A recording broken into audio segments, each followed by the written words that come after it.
आज मैंने आपको बताया एबल जो और कैन, आशीषित कौन था दोनों में? कौन था? हाबिल। हिंदी में हाबिल बोलते हैं, इंग्लिश में एबल बोलते हैं। हाबिल आशीषित था कि कैन आशीषित था? बाइबल बताती है कि उन्होंने, परमेश्वर ने कहा कि अगर जब दोनों ने भेंट चढ़ाई, परमेश्वर ने कैन की भेंट को स्वीकार किया कि नहीं किया? और हाबिल की भेंट को स्वीकार किया या नहीं किया? किया। पर बाइबल बताती है जब परमेश्वर ने कैन की भेंट को स्वीकार नहीं किया तो कैन क्या हो गया? परमेश्वर से नाराज हो गया, अपने भाई से क्या करने लगा? ईर्ष्या करने लगा। और परमेश्वर ने कैन को बोला कि अगर तू भी अपने भाई के समान चले और विश्वास से अपने भेंट को चढ़ाए तो क्या मैं तेरी भेंट को ग्रहण ना करता? कौन सा विश्वास? इसका मतलब क्या? परमेश्वर ने उनको वचन दिए थे, हां या ना। क्योंकि बाइबल बताती विश्वास सुनने से पैदा होता है और सुनना मसीह के वचनों को। इसका मतलब क्या था? वो वचन को दोनों ने सुना था, लेकिन हाबिल ने पूरा किया और कैन ने पूरा नहीं किया। हालेलुया। जो आपने पढ़ा बाइबल में, यह पुराना नियम है, आज लागू नहीं होता, लेकिन मैं आपको कुछ बातें बताना चाहता हूं।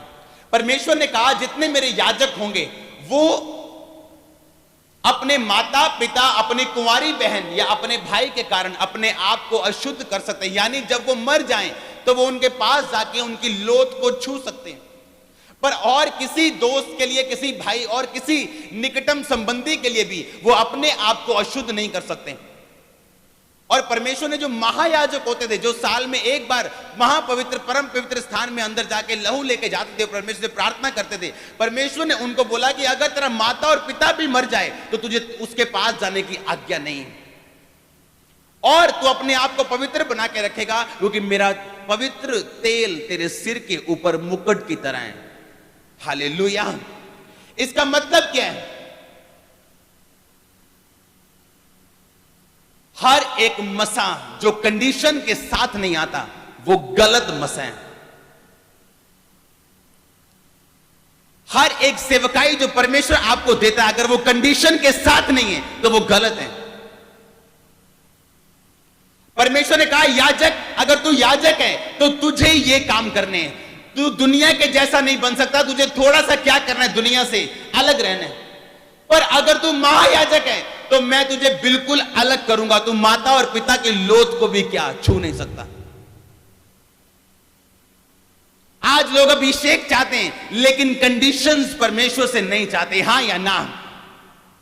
जब परमेश्वर ने सैमसन को उसकी माता की कोख में भेजा था, उससे आने से पहले परमेश्वर ने उसकी माता को बोला था तू अंगूर नहीं खाएगी, तू दाखरस नहीं पिएगी, तू स्ट्रॉन्ग कोई ड्रिंक नहीं पिएगी, तू अंगूर की बीज भी नहीं खाएगी, तू अंगूर भी नहीं खाएगी, क्योंकि मैं जो तेरे पेट में भेजने वाला हूं वो अलग होगा, वो दुनिया के साथ अलग होगा। मैं उसे अभिषेक करूंगा और वो अपने लोगों का उद्धार करेगा। कितने मेरी बात को समझ रहे हैं? तो अगर उसे सैमसन को जन्म देना था, उसे अलग रहना था, हां या ना? आज जब परमेश्वर हमसे बात करते हैं अलग रहने के लिए, जब उसका आत्मा हमारी अगुवाई करता है अलग रहने के लिए, जब सेवकाई में हमें कुछ कंडीशंस मिलती हैं पवित्र आत्मा के द्वारा, तो हम मानने के लिए इनकार कर देते हैं और मसा वही चाहते हैं जो परमेश्वर के पास है। ऐसा होना इम्पॉसिबल है। अगर आप वही जा रहे हैं जहां पहले जाते थे, वही काम कर रहे जो आप पहले करते मसीह में आने के बाद भी, इसका मतलब आप मसीह के लिए अभी तक तैयार नहीं। लिखा जिन्होंने युद्ध जीते उन्होंने विश्वास के द्वारा जीते, हां या ना? और विश्वास क्या है? विश्वास का मतलब है जो आपने सुना आप उस पे कबूल, आप उस पे चलेंगे, आप उस पे अमल करेंगे। हालेलुया। सैमसन की लाइफ में जो एक्स्ट्रा ऑर्डिनरी मसा था, बाइबल बताती वो बड़ी बड़ी चीजें उठा लेता था। बाइबल बताती वो 1000 मनुष्य को उसने गधे की जबड़े की हड्डी से मार दिया था। आप जानते हैं सैमसन बॉडी बिल्डर नहीं था। मेरी बात को ध्यान से समझना, सैमसन बॉडी बिल्डर नहीं था। ये भाई आ जाओ, आ जाओ। अगर सैमसन बड़ा ऊंचा लंबा होता ना तो आप लोग पता क्या बोलते हैं? लोग बोलते हैं कि इसकी देह के कारण ये सबको मार देता है, क्योंकि इसका शरीर क्या है? हट्टा कट्टा है। पर पर जब लोग सैमसन को देखते थे वो इस भाई की तरह था। मैं रियल बात कर रहा हूं आपसे, प्रोफेटिकली सैमसंग इसकी तरह दिखता था। देख लो इसे ध्यान से, भाई को पतला, लेकिन जब परमेश्वर का मसा इस पे आता था और ये बड़ी बड़ी चीजें उठाता था, लोग बोलते थे कि हां परमेश्वर का हाथ इसके सिर के ऊपर है, ये शरीर नहीं। कितने मेरी बात को समझ रहे हैं? अगर आप दुनिया से अलग चाहते हो ना, वो करना चाहते हैं जो दुनिया नहीं कर सकती, आप करना चाहते हैं, आपको अलग टाइम में रहना पड़ेगा। हालेलुया। जब भी परमेश्वर ने बड़े व्यक्तियों को चुना है, हमेशा ऑर्डिनरी लोगों से चुना है, आम लोगों से। जिस व्यक्ति को परमेश्वर ने इस्तेमाल किया है, उसे हमेशा आम औरत और आम बंदों में से उसे चुना गया, ताकि बंदा ये ना कह पाए कि मेरी ताकत की वजह से आज परमेश्वर का काम हो रहा है, ताकि बंदा ये जानता रहे कि ये तू नहीं, तेरा परमेश्वर का आत्मा जो तेरे अंदर काम कर रहा है। हालेलुया। लेकिन बाइबल बताती पुराने नियम में कंडीशन थी। उसकी माता को एक शर्त दी गई थी, अंगूर नहीं खाना, बीज नहीं खाना, दाख से बनी हुई, अंगूर से बनी हुई कोई भी चीज नहीं खानी। सैमसन को कंडीशंस मिली थी, लेकिन बाइबल बताती है सैमसन ये बात भूल गया कि जो उसके पास है वो परमेश्वर की दया है और कुछ भी नहीं। जो उसके पास है वो परमेश्वर का अनुग्रह है उसके पास और कुछ भी नहीं। लेकिन वो इस बात को भूल के वहां चला गया जहां उसे नहीं जाना चाहिए था, और वैश्याओं के साथ सोना शुरू किया, और एक दिन पावरलेस हुआ और शैतान के द्वारा खत्म कर दिया गया। चाहे परमेश्वर ने उसे फिर से मसा दिया, लेकिन आंखें वापस नहीं आई, और जिस दिन मसा दिया उस दिन उसकी जान भी चली गई। हालेलुया। परमेश्वर ने कहा मैंने हाबिल की जिंदगी को इसलिए स्वीकार किया क्योंकि हाबिल विश्वास के द्वारा चला। आज जब आपका पति, आपके फादर, आपका भाई जब घर में 2 नंबर की कमाई लेके आता है, आप उसे स्वीकार करते हैं नहीं करते हैं, यह विश्वास की बात है। आप चोरी करना स्वीकारते हैं नहीं, यह विश्वास की बात है। जब यूसुफ के जो भाई थे, उनको दर्शन पता चला कि यूसुफ के सामने हम सब दंडवत करेंगे, उन्होंने क्या किया? यूसुफ से झगड़ा किया।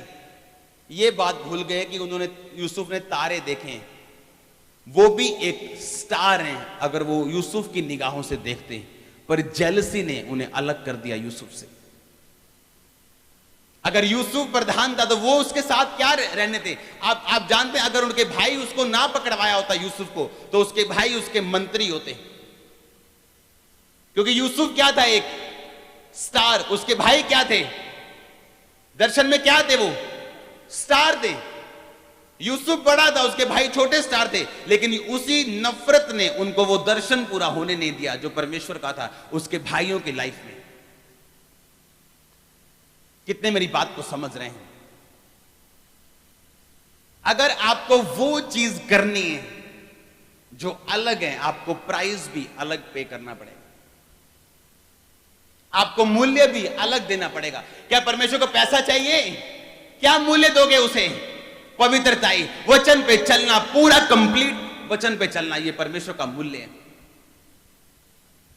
आज लोग शॉर्टकट चाहते हैं, शॉर्टकट चाहिए, सारा कुछ। इंटरनेट का जमाना है, जल्दी जल्दी चाहिए शॉर्टकट। 99 में 98 99 ईयर में 98 99 जब मैं स्कूल में था, मैं बीमार रहना शुरू हो गया एकदम। 6 महीने बीमार रहने के बाद डॉक्टर के पास गया, किसी को पता ही नहीं चला कि है क्या इसमें। डॉक्टर के बाद डॉक्टर बदले, तब हम मसीह में नहीं थे। फिर एक डॉक्टर ने फाइंड किया कि जो मेरी स्पाइन है, जो मेरी रीढ़ की हड्डी है, वहां पे प्रॉब्लम है, और उसने कहा कि अगर तू मेडिसिन लेगा तो तेरे हाथ पांव जाएंगे। तब मैं मसीह में नहीं था, परमेश्वर ने मुझे छुड़ाया, 100% परफेक्ट किया। मैं सोचता था कि शायद मेरे अपने परमेश्वरों ने मुझे आजाद किया, लेकिन मैं ये नहीं जानता कि मैं चुना गया हूं। जब मैं मसीह में आया, मुझे समझ आई कि हां परमेश्वर था जिसने मुझे मरने नहीं दिया और दवाई का 1% भी साइड इफेक्ट नहीं रहने दिया। और आज जब रीढ़ की हड्डी के रोगी आजाद होते हैं तब लोगों को सीक्रेट नहीं पता। कितने मेरी बात को समझ रहे हैं? मेरे आत्मिक पिता को किसी ने पूछा, हम प्रॉफिट बनना चाहते हैं। कहते तुम नहीं बन सकते। कहते मैं तुम्हें निराश नहीं कर रहा हूं, पर तुम नहीं बन सकते क्योंकि तुम नहीं जानते हमने क्या, परमेश्वर ने हमसे क्या मूल्य लिया हो। मैं कल एक भाई को बता रहा था, जब हम रोजे रखते थे, इतने हमारे रोजे ओवर हो जाते थे कि शायद हम बढ़ना चाहते हैं परमेश्वर में। रोड पे एक दिन मैं किसी को मिलने के लिए गया, किसी मरीज को। रोड पे मुझे बाइक खड़ा करके लेटना पड़ा क्योंकि मेरे पेट में इतना दर्द था और मैंने रोजा नहीं खोला। और आज लोग पूछते हैं सामर्थ कैसे मिली। अगर आप ग्लोरी को कॉपी करना चाहते हैं, आप स्टोरी को भी कॉपी करो फिर। आमीन। आप नहीं बन सकते जो आप नहीं हैं। अगर परमेश्वर ने आपको बुलाया, आपको सिर्फ चलना है। आप जैसे बुलाए गए आपको उसी रीति के साथ चलना है। हालेलुया। इसलिए लोग समझ नहीं पाते कि क्यों। वो शायद समझते हैं कि इस तरह से शायद मिरेकल्स हो रहे हैं मिनिस्ट्री में, शायद इस तरह से चमत्कार हो रहे हैं। लेकिन बाइबल बताती है कि हर एक चीज का परमेश्वर प्राइस लेता है, फिर वो आपको देता है। आज लोग गवाही चाहते सारा कुछ ठीक हो जाए, लेकिन कभी भी स्टैंड लेना नहीं चाहते। अपने पड़ोसी को परमेश्वर के बारे में बताना नहीं चाहते, ना माफ करना चाहते, ना प्रेयर करना चाहते, ना उपवास रखना चाहते। जैसे आज आप घर से निकले थे, आप अपनी जीत के लिए निकले थे यीशु मसीह के नाम में। हालेलुया। तो इसलिए बेस्ट क्या है? आप बेस्ट परमेश्वर को दो, अपना बेस्ट परमेश्वर को दो। आज मैं 100% परफेक्ट हूं, बॉडी में, स्पिरिट में मैं हो रहा हूं। आप मेरी बात को समझ रहे हैं? कारण क्या है? सिर्फ परमेश्वर के वचनों पे यकीन करना। मैं जानता हूं परमेश्वर आपको जो भी देगा वो आपको ऐसे ही नहीं देगा, वो आपको परख के देगा, आपको चेक करके देगा, कंडीशंस के साथ आपको देगा। कुछ भी आपके रास्ते में हो जाए, अगर आप खड़े रहे, आपकी गवाही मोस्ट स्ट्रॉन्ग होगी आपके परिवारों में। हालेलुया। तब आप समझ जाएंगे कि आपका चुनाव परमेश्वर के द्वारा हुआ है। हर एक व्यक्ति को अलग स्टोरी से परमेश्वर ने चुना है। बड़े काम करने के लिए परमेश्वर ने आपको चुना है। लिखा, वो बीमार को चुनता है, उसे इतना अच्छा और चंगा बनाता है कि लोग समझ जाएं कि ये परमेश्वर ही कर सकता था, कोई डॉक्टर, कोई इंसान नहीं कर सकता था। हालेलुया। आज जब परमेश्वर ब्लू फिल्म देखने से मना करते हैं, हम मना नहीं, हमने वो भी करना है जी काम अपना, और मसा भी चाहिए। ये कैसे हो सकता है? परमेश्वर ने उसकी मां से कहा दाख नहीं खाना है, अंगूर नहीं खाना है। अब अंगूर खाने में क्या प्रॉब्लम है? हो सकता है परमेश्वर आपसे बोले अपने बेस्ट फ्रेंड से नहीं मिलना है 3 महीने। वो आपको बोले कि जो तेरे पास है जा बो दे परमेश्वर के लिए। वो आपसे कुछ भी बोलने के लिए कह सकता है, आपको चेक करने के लिए कि आपके दिल में क्या है।